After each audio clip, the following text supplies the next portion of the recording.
Hello and welcome to SquishiVision. Today we're going to watch The Falcon and the Winter Soldier. So this is my live reaction. So I've not seen the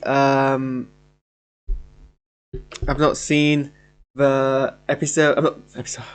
I'm tired. Okay, I've not seen the trailer yet at all. So I'm going to watch it here now live with you. You'll see my reaction live, and then I'll give my thoughts on what we've just seen and how I feel about that.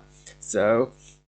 Obviously, this is the second released Marvel Studios TV show. Obviously, the Marvel have released a bunch of shows as part of Marvel Television, which kind of both Marvel Television, Marvel Studios both reported to Marvel Entertainment, I think, or either that or they reported to Disney. It's a whole kind of hierarchical thing, anyway. And then it all got kind of rejiggled, and Marvel Television got scrapped, and it all got put into Marvel Studios, and that's what we're about, and that's what WandaVision has been released under as the first release of Phase 4 of the MCU. WandaVision is going great. You can see my reactions to each episode on the channel if you search for them. This is the next show that's going to follow straight after, in March, after WandaVision. As far as I'm aware, there isn't a direct continuation between the two, and it might be that this is happening concurrently. It'd be cool if there's some kind of crossover from one show to the other, but I'm not really expecting it. But as we know, this is kind of Falcon or, Sam Wilson trying to pick up the pieces after Captain America has retired. We know some other stuff. We know is the government has tried to make their own Captain America called, I think, the Patriot, even though he already exists in the MCU. But I think this is like another Patriot. We have kind of these terrorist kind of enemies. We have Zemo returning from Civil War. And obviously Mickey Barnes is there, isn't he? And I did my reaction to the first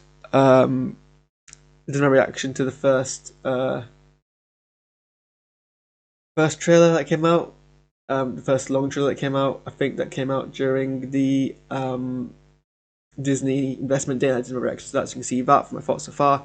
But I just realised how tired and unable I am to speak, incapable rather. I am of speaking. So without further ado, we are gonna go straight in and watch the video and talk about that, and then I'm going to probably do some other stuff, I think.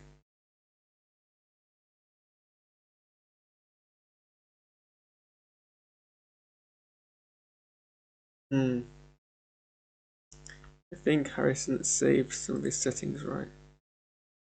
No, I did. That's weird. That's weird.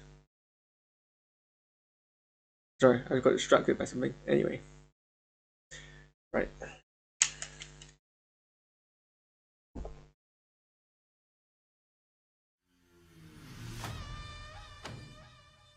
So, who would like to start? Mr. Barnes, why does Sam aggravate you? 15 seconds to drop. So what's our plan? Hey. Great.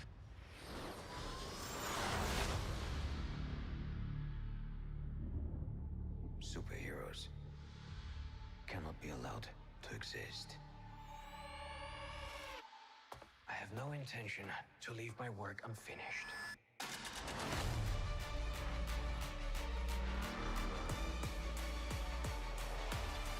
The world's upside down right now. Where do we start?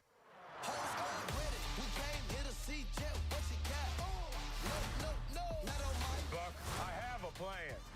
Oh yeah? What is it? Is you ready?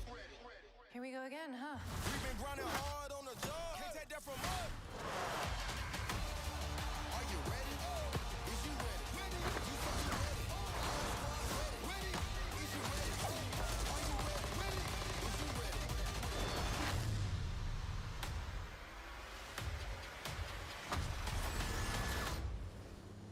Hello, girl, kick your ass.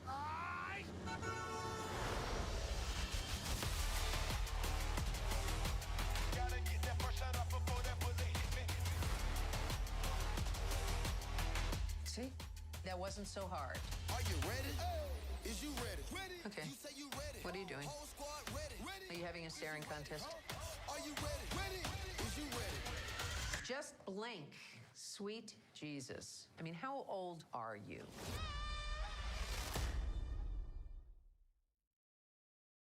Okay, I don't think we were for a Super Bowl trailer and for the official trailer. I don't think we were given much, and it was okay. Immediately, I think that's it was rather underwhelming trailer compared to the exclusive clip trailer that we got during Investment Day. I was more buzzed during that, but that doesn't. Okay, so we get this. What I guess starts off Who would like to start? looking like a therapy scene, but sorry, well, it looks starting off as an interrogation scene, but I mean at the end seems to be more like a therapy kind of thing. Maybe they're being dressed down for doing for not completing a mission, not completing a mission in the right way or whatever. That's how it reads to me. But yeah, I mean the principal cast, you know, Anthony Mackie and Sebastian Stan, clearly are balancing off each other very well. They've created that kind of repertoire from their previous films, and if this trailer's anything to go by, it's going strong. So that's shiny. We get a repeat of the kind of the ending joke from the last trailer, and then so they're bringing back a lot of the characters essentially from Civil War. So this is kind of more of a continuation of Civil War than it really is the previous bunch of films we've got, mainly because obviously between Civil War and Infinity War we didn't really see these characters much, and then in Infinity War they were very much supporting cast. So this is, I think, thematically continuing from certain aspects of Civil War. So we get Helmut Zemo saying about his I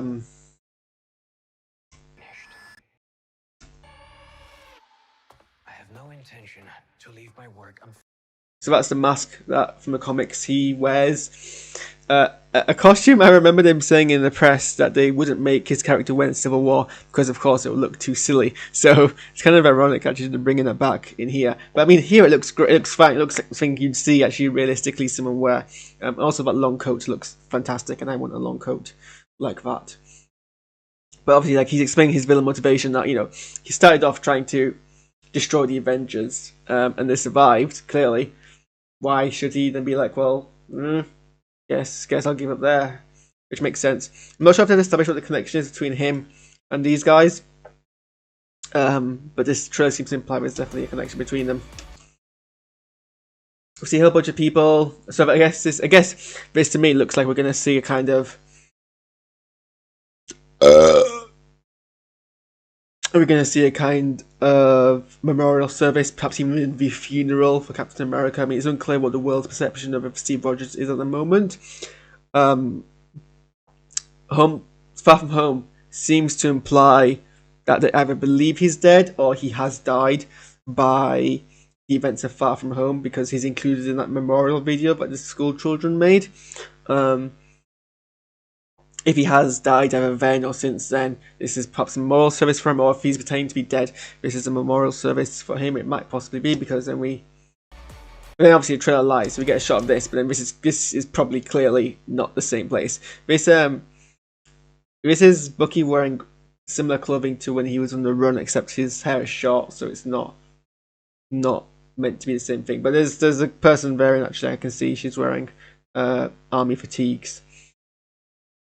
So, but I mean, the background seems more of a town centre, so not where I'd imagine them to do a memorial service for Captain America.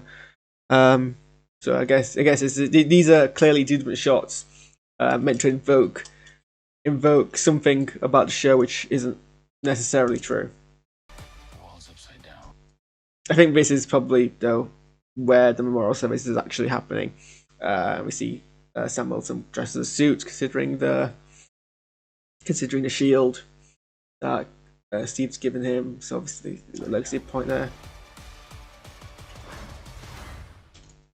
I think that's interesting as well, because obviously in the comics, both of these characters are successors to Steve Rogers as Captain America at different times, and this is actually been alluded to a lot in the MCU because we keep seeing these two characters holding the shield.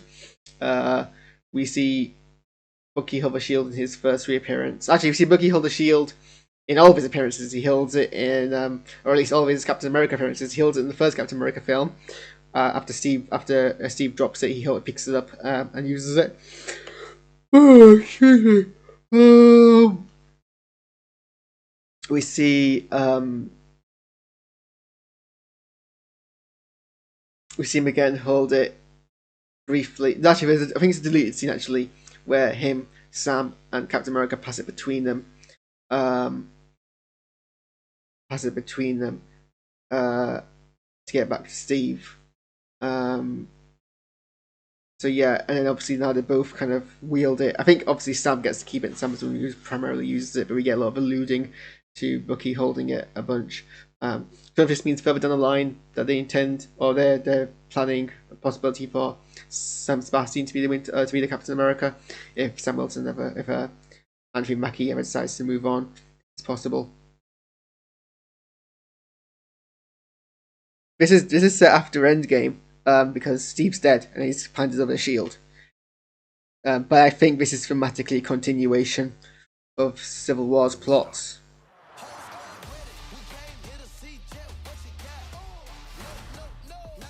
Buck, I have a plan. Oh yeah? What is it? Is you ready? It's also great Here we go again. that we see Sharon Carter again, because really this films did her dirty after setting up this arc for a character, this prominence for a character, and then she kind of just disappeared after Civil War. Although, you know, they very strongly set her up as a partner for Steve Rogers, and then like they spent 2 movies building that up for it to really not go anywhere, which is a bit weird choice to make, especially when you consider that they've been planning out these films for a while. I watched a video recently about how they plan a lot of the action sequences of Endgame all the way back in 2016. 2016 was when Ant-Man came out and was before Civil War, and yet so they knew what was going to happen in Endgame all the way back then, but they still decided to do this. I think it's a weird choice, but Again, huh? We've been grinding hard on the job. Can't take that from us. Are you ready? so here we see the new Captain America, the government using to replace the old Captain America. They're still avoiding showing us the face. I think this is perhaps to entice the people who haven't been following behind the scenes or the comics closely enough to realize what's happening here, and they're hoping it might be some kind of cameo from of the actual Captain America. But I think it's pretty obvious this. Gosh, I am yawning so much.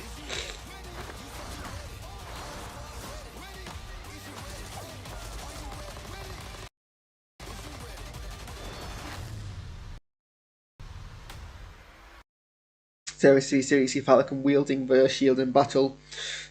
They've said that he's not going to start using shield straight away. He's going to start progressing and learning and kind of considering his whole arc is whether or not he's worthy of the shield. So that's kind of more on that.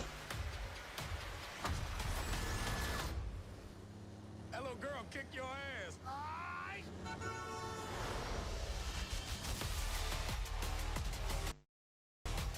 Gotta get that first shot up before that bullet hit me. I guess the only really thing to end on is are they gonna justify how, I forget what her name is now because she's a new character and I don't remember the notes.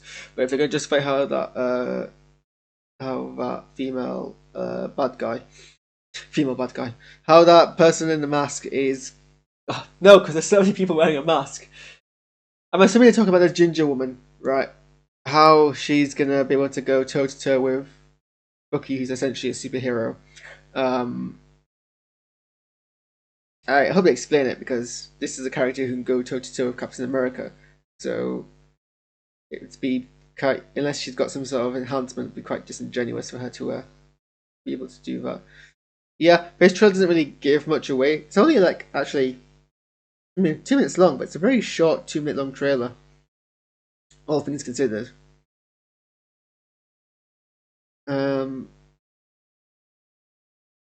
a lot of it is things we've already actually seen, so we've got very little kind of new content.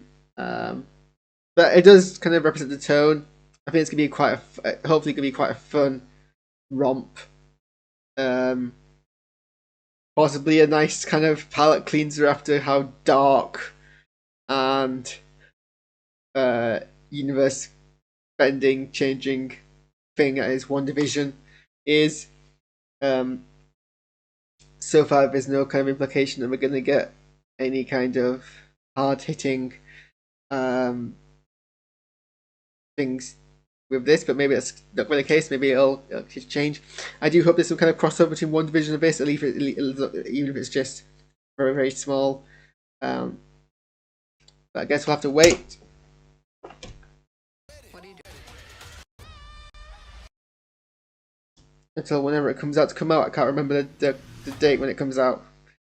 Okay, those are my thoughts. Very, very quick 15-minute think about the show. It doesn't really give you much more than what we've already seen before.